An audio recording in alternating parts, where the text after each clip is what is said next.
I'm frightfully sorry about that. Getting dangerous to breathe nowadays. No Blade of Grass is not a picture about ecology. Now, that sounds, it's a bit misleading. Say a picture about ecology and you expect something gentle and scientific. Well, there have been a great many of those. I've seen them and you've seen them. I've read a great many books, and I'm sure you all have too, and articles on our ecological problems. Actually, our ecological crisis is more accurate, and the problems of pollution.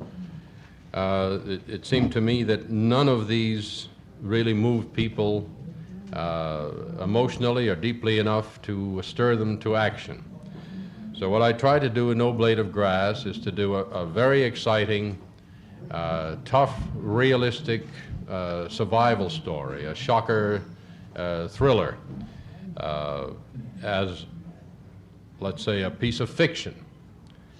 If the story were laid in the year 2000, I think that's how people would look on it, as just, I think, very exciting entertainment.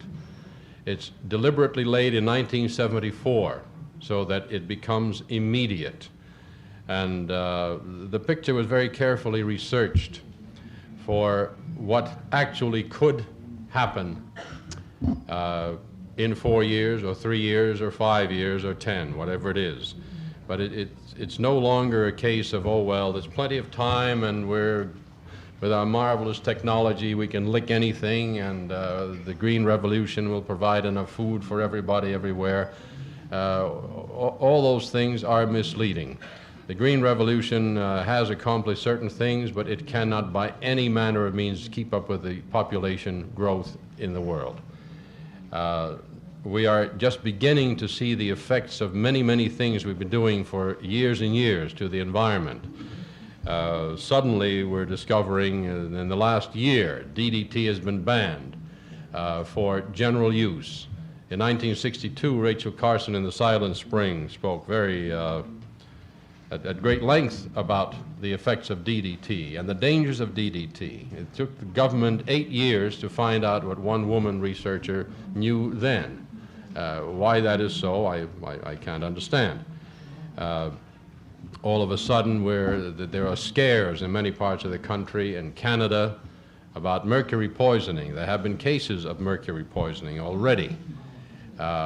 Mercury that's been pumped into lakes and streams from factories in a form which supposedly is safe, non-toxic, and when buried in the mud and going through chemical processes, changes into deadly poison. All these things are beginning to become apparent, and suddenly we're faced with things that we don't know how to cope with. So in the story, the virus attacks all grains and grasses first in China, then Southeast Asia, and you can imagine what would happen if any kind of anything attacked and destroyed rice, let's say in China and Southeast Asia. There'd be famine in the hundreds of millions. I will not have you put words into my mouth. I'm merely asking. You are trying to force me into a declaration regarding a pure... We must apologize for the break in transmission. Normal services will be resumed as soon as possible.